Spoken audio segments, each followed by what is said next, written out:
এই মুহূর্তে বাংলাদেশে বেশ কয়েকজন রাজনৈতিক নেতা, তরুণ নেতা তাদেরকে নিয়ে ভীষণ আলোচনা হচ্ছে, বিতর্ক হচ্ছে এবং তারা সবাই ঝুঁকির মধ্যে আছেন।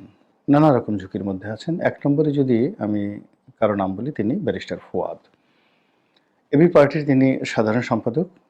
ব্যারিস্টার হিসাবে তিনি তার যে কর্মজীবন মূলত শিক্ষকতা দিয়ে তার কর্মজীবন শুরু এবং পরবর্তীতে তিনি এই রাজনীতিতে এসেছেন। আইন অঙ্গনে তার কতটা আ ভূমিকা ছিল বা কর্তৃত্ব ছিল বা আইন প্র্যাকটিসে তিনি কতটা অগ্রগামী ছিলেন তা আমরা হয়তো অনেকেই জানি না।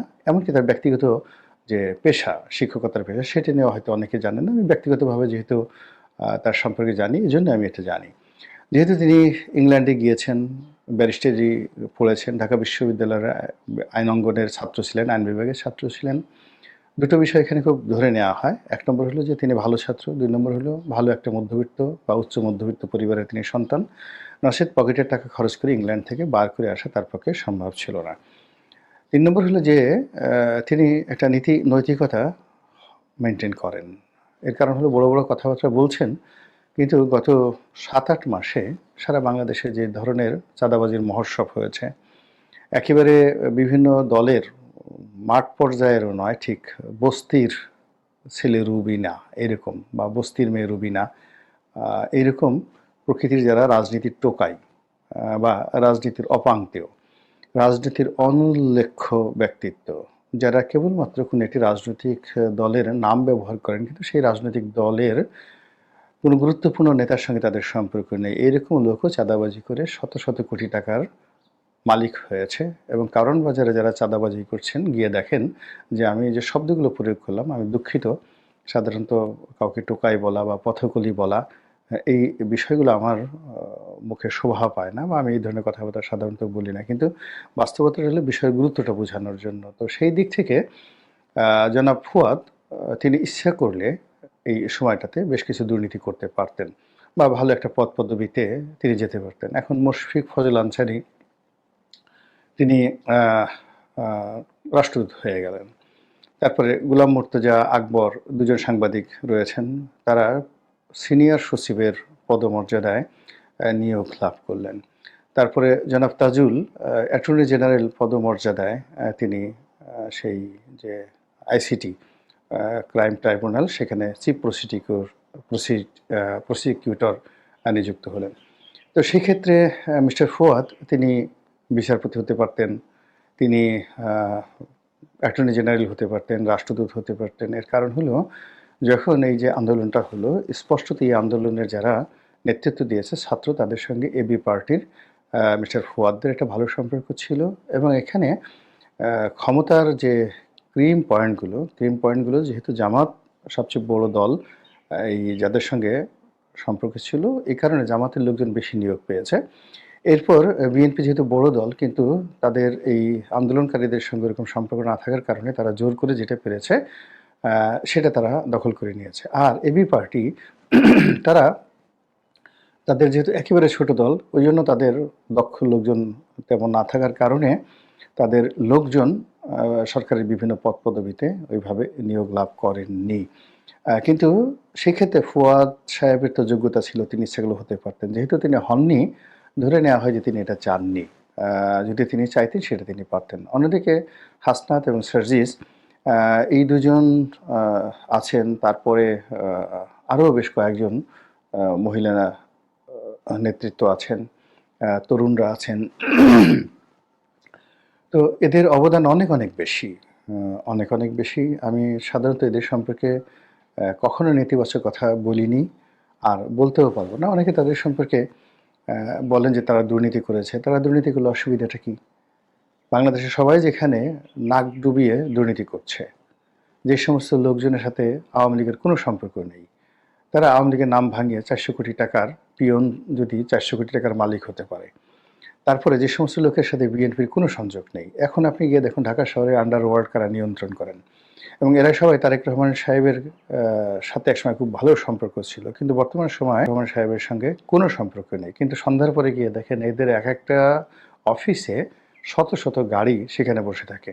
তো এই সমস্ত লোকজন যারা এতদিন পালিয়েছিল, জেলে ছিল, দুর্নীতি করেছে, অন্যায় করেছে এবং যাদের দুর্গন্ধে বিএনপি রীতিমতো অতিষ্ঠ, সেই লোকগুলো বিএনপিকে ভাঙিয়ে এই গত ৭-৮ মাসে সারা বাংলাদেশে দুর্নীতির যদি প্রলয় করতে পারে, তাহলে হাসনাত আব্দুল্লাহ, সার্জিস তারা যদি গাড়িতে করে শোডাউন করে, রাজনীতি করে, দুর্নীতি করে, অসুবিধাটা কি? আপনি দুর্নীতি সবাইকে বন্ধ করেন, তাহলে এদেরকে দুর্নীতি তারা করবে না। তারপরে আপনি তাদের ব্যাপারে নিয়ম দেন। কিন্তু আপনি সবার জন্য দুর্নীতি উন্মুক্ত করে রেখেছেন। আর এদেরকে বলতেছেন তারা সাধু হবে। এই জিনিসগুলো হয় না। আমাদের এই যে বাঙালির যে মন মানসিকতা, এই মন মানসিকতার কারণে কিন্তু আমরা সবসময় ডুবেছি। আমরা একই লোককে চাই যে তিনি ভালো উচ্চাঙ্গ সঙ্গীত করবেন, একই সঙ্গে তিনি ভালো নাচবেন, আবার একই সঙ্গে তলোয়ার নিয়ে তিনি মারামারি করবেন, কলম নিয়ে তিনি আবার লেখালেখি করবেন, আবার মসজিদে গিয়ে তিনি ইমামতি করবেন, আবার ওয়াজের ময়দানে গিয়ে ওয়াজ করবেন। অর্থাৎ একই অঙ্গে বহুরূপ, সব্যসাচী রূপ আমরা চাচ্ছি। তো সেই দিক থেকে এই যে সার্জিস, মাহফুজ, তারপর ফুয়াদ, তারপরে হাসনাত আব্দুল্লাহ, বোঝার চেষ্টা করুন যে তাদের বয়স কত। এদের মধ্যে বোধহয় ফুয়াদের বয়সই তুলনামূলকভাবে বেশি, বাকি সবাই ৩০-এর নিচে তাদের বয়স। তো ৩০-এর নিচের বয়সে আপনি আমি কি করেছি? এই ঢাকা শহরে অনেক ধনীর দুলাল রয়েছে, এখন গিয়ে দেখবেন ২৭-২৮ বছর যাদের বয়স এখন ফিডার খাচ্ছে, সারাদিন বিড়াল করলে নিয়ে ঘুরে বেড়াচ্ছে, বিড়ালের গু পরিষ্কার করা, বিড়ালের লেজ নিয়ে খেলা করা, তারপরে শেষে সারাক্ষণ ১০টা-১২টা বিড়াল তারা লালন পালন করে, অনেকে কুকুর পালন করে, তারপরে শেষে অনেকে আরও কিছু সেই টিয়া পাখি, ময়না পাখি এগুলো নিয়ে তারা সময় কাটায়। তো সেখানে গ্রাম্য নিম্ন মধ্যবিত্ত পরিবার অথবা দরিদ্র পরিবার থেকে এসে এই সকল ছেলেরা মেয়েরা ঢাকা বিশ্ববিদ্যালয়ের মতো বিশ্ববিদ্যালয়ে পড়াশোনা করেছে, চান্স পেয়েছে এবং ঢাকা বিশ্ববিদ্যালয়ের অন্য ছেলেরা যখন কেবল নিজেদেরকে নিয়ে ব্যস্ত, তখন তারা জাতীয় স্বার্থ এবং ছাত্রদের স্বার্থকে প্রাধান্য দিয়ে তারা কোটা বিরোধী আন্দোলন করেছে। কোটা বিরোধী আন্দোলন করতে গিয়ে তারা জুলুম অত্যাচারের শিকার হয়েছে। আপনি আমি যখন সবাই গর্তের মধ্যে, তখন তারা রক্ত দিয়েছে। আর সেই ছেলেগুলো এখন একটা সুসময় পেয়েছেন। তারা কেউ বিয়ে করছেন একটা ভালো জায়গাতে, ভালো একটা পাঞ্জাবি তারা পড়ছেন, কিংবা কেউ তাদেরকে সাহায্যের জন্য ব্যবহার করছেন। আমাদের মতো ব্যবসায়ীরা, আমাদের মতো রাজনীতিবিদরা, আপনি অবাক হয়ে যাবেন যে এই সার্জিসদের অফিসে গিয়ে বিএনপির কত বড় বড় নেতারা গিয়ে বসে থাকে। আপনি এটা কল্পনাই করতে পারবেন না। বিএনপির কত বড় বড় নেতারা একটি কাজের জন্য সার্জিস মাহফুজদেরকে টেলিফোন করে যে অনুনয় বিনিময় করেন, ওই রেকর্ড যদি ওরা প্রকাশ করে দেয়, অনেকের লুঙ্গি থাকবে না ঠিক মতো। তো সেখানে আমরা সবাই মিলে এই ছেলে মেয়েগুলোকে যে চাপ দিচ্ছি, সেই চাপ যদি তারা সহ্য করতে না পারে, তারা ভেঙে পড়ে, তাহলে বাংলাদেশের যে ইতিহাস, নতুন একটি ইতিহাস, এই পুরো ইতিহাসটা রিভার্স হয়ে যাবে। অতি সম্প্রতি ফুয়াদ, তারপর সার্জিস, এরপর মাহফুজ, তারপর হাসনাত আব্দুল্লাহ, তাদেরকে নিয়ে চতুর্মুখী আলোচনা সমালোচনা চলছে। স্পষ্টত সেনাবাহিনীর সাবেক এবং বর্তমান যারা সদস্য, তারা এদের অনেকের বিরুদ্ধে নিদারুণভাবে বিক্ষুব্ধ। অন্য সময় যদি হতো, শেখ হাসিনার জামানায় যদি হতো, এদেরকে এতদিনে গুম করে ফেলা হতো, এদেরকে আয়নাঘরে ঢুকিয়ে ফেলা হতো, এদেরকে থাপড়িয়ে এদের পিঠের চামড়া খুলে ফেলা হতো, মুখের দাঁত ৩২টা টেনে টেনে সাঁড়াশিদে তুলে ফেলা হতো। কিন্তু এই কাজটি বর্তমান সময়টিতে সম্ভব হচ্ছে না। সম্ভব হচ্ছে না এই জন্য যারা এই কাজটি করার ক্ষমতা রাখে, এটার জন্য তাদের যে কর্তৃত্ব বা কৃতিত্ব, নট লাইক দ্যাট। এখনও পর্যন্ত কিন্তু মাঠ গণ অভ্যুত্থানের পক্ষে আছে। আমি মাঝে মধ্যেই যে আপনারা যারা আমার ভিডিও দেখেন, আমি কমেন্টসগুলো চেক করি। তো চেক করাতে গিয়ে দেখি যে না, এখানে যখনই আওয়ামী লীগের পক্ষে কোনো কথা বলা হয়, শেখ হাসিনার পক্ষে কোনো কথা বলা হয়, মুহূর্তের মধ্যে মানুষ ঝাঁপিয়ে পড়ে। আওয়ামী লীগের অনেক লোক আছে, তারা পজিটিভভাবে আমার আলোচনা শুনেন এবং পজিটিভ কমেন্ট করেন, তার সঙ্গে সঙ্গে নেগেটিভ কমেন্টের সংখ্যা কিন্তু এখনও পর্যন্ত অনেক অনেক বেশি। ফলে আওয়ামী লীগের যারা লোকজন মনে করছেন যে শেখ হাসিনার জনপ্রিয়তা বেড়ে গেছে, আওয়ামী লীগের জনপ্রিয়তা বেড়ে গেছে, নট লাইক দ্যাট। অন্যদিকে শেখ হাসিনার জমানাতে যে সমস্ত পুলিশ কর্মকর্তা, সেনাবাহিনীর কর্মকর্তা, র্যাব কর্মকর্তা শেখ হাসিনার দোসর হিসেবে, তারপর গত ১৫ বছরের যে শাসন ব্যবস্থা, বিশেষ করে ১৪ থেকে ২৪, ১০ বছর যেটাকে ফ্যাসিস্ট রেজিম বলা হয়, তো তাদের দোসর ছিলেন এবং এখনও পর্যন্ত আছেন। তারা এখনও মোরালি সেই শক্তিটা অর্জন করতে পারেননি। যদি সেই শক্তি তাদের থাকতো, মোরাল ক্যারেজ থাকতো, তাহলে এই হাসনাত মাহফুজ বা এখন যে সার্জিস, তারপর ফুয়াদ, এদের একটা পশমও কিন্তু আমরা খুঁজে পেতাম না। তো এই যে ঘটনাগুলো ঘটে যাচ্ছে, এই ঘটনাগুলোর মধ্যে আমাদের অনেকেরই শিক্ষা নেওয়ার যথেষ্ট সুযোগ রয়েছে। যারা তরুণ বিপ্লবী রয়েছেন, তারা ইতিমধ্যেই বুঝে গেছেন যে কোনটি করলে কী ধরনের প্রতিক্রিয়া হতে পারে। এখানে আমার একটা বক্তব্য হলো, রাষ্ট্রের কতগুলো সংস্থা, বিশেষ করে বিচার বিভাগ এবং যাদের হাতে অস্ত্র রয়েছে, পুলিশ, আনসার, তারপরে তারপরে সেনাবাহিনী, বিজিবি, আসলে এদের সঙ্গে ঝামেলায় জড়ানো যায় না। গণ অভ্যুত্থানের ওই সময়টিতে বা বিশেষ বিশেষ মুহূর্তে হয়তো তাদেরকে জিম্মি করা যায়। যেভাবে পুলিশকে টানিয়ে রাখা হয়েছে, থানা লুট করা হয়েছে, ওটা ওই গণ অভ্যুত্থানের সময় সম্ভব। কিন্তু সাধারণ অবস্থায় পুলিশের একটি পশম স্পর্শ করা কিন্তু সম্ভব না। এটাই হলো রাষ্ট্রের প্রোটোকল। আর সেনাবাহিনী তো আরও অনেক ঊর্ধ্বে। আপনি চিন্তা করুন, এখানে ফুয়াদ বা সার্জিস, এদের অবস্থার চাইতে কোটি কোটি গুণ শক্তিশালী ছিলেন জনাব, আরও বেশি, শত কোটি গুণ শক্তিশালী ন্যাশনালি অ্যান্ড ইন্টারন্যাশনালি তিনি হলেন জনাব ইমরান খান, যিনি পাকিস্তানের প্রধানমন্ত্রী এবং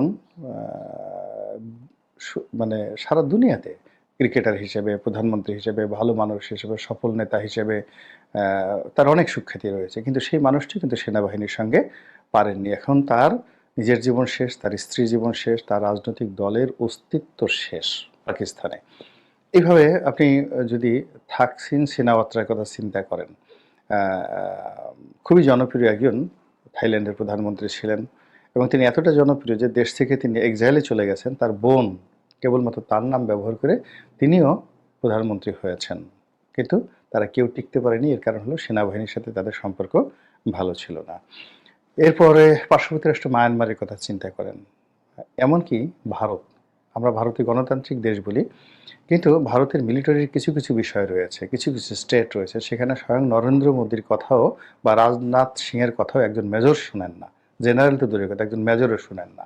তো সেনাবাহিনীর কতগুলো আর্ট রয়েছে, কতগুলো কালচার রয়েছে, এখানে আসলে সংঘাতে যাওয়াটা কোনো অবস্থাতেই বুদ্ধিমানের কাজ নয়। এমনকি আমেরিকাতেও কিন্তু কোনো প্রেসিডেন্ট যায় না, মিলিটারির সাথে সংঘাতে যায় না। সেখানে এমন একটা সিস্টেম করে রেখেছে, তারা মিলিটারিকে ব্যবহার করে না, পুলিশকে ব্যবহার করে না, কিন্তু পুলিশ এবং মিলিটারির সঙ্গে রাষ্ট্রের কোনো অর্গান কখনোই কনফ্লিক্ট অফ ইন্টারেস্টে তারা যায় না। তো সেক্ষেত্রে তরুণ বন্ধুরা যারা আছেন, তারা যদি কথা, কাজ, কর্মে আরেকটু ধৈর্যশীল হন, আরেকটু সহনশীল হন এবং আচরণে আরও সংযত হন, তাদের জন্য আরও অনেক সুন্দর ভবিষ্যৎ অপেক্ষা করছে। অন্যথায় তারা যে পরিণতির মধ্যে পড়ে গেছেন ইতিমধ্যে, সেই পরিণতি থেকে বের হওয়াটা সত্যিকার অর্থে খুব কঠিন একটা বিষয়। আর যদি তারা এই সময়টাতে কৌশলী হন, আর কৌশলী হয়ে এই যে বর্তমান যে পরিবেশ পরিস্থিতি, এখান থেকে বের হয়ে আসতে পারেন, হয়তো রাজনীতিতে তাদের জন্য অনেক ভালো কিছু অপেক্ষা করছে।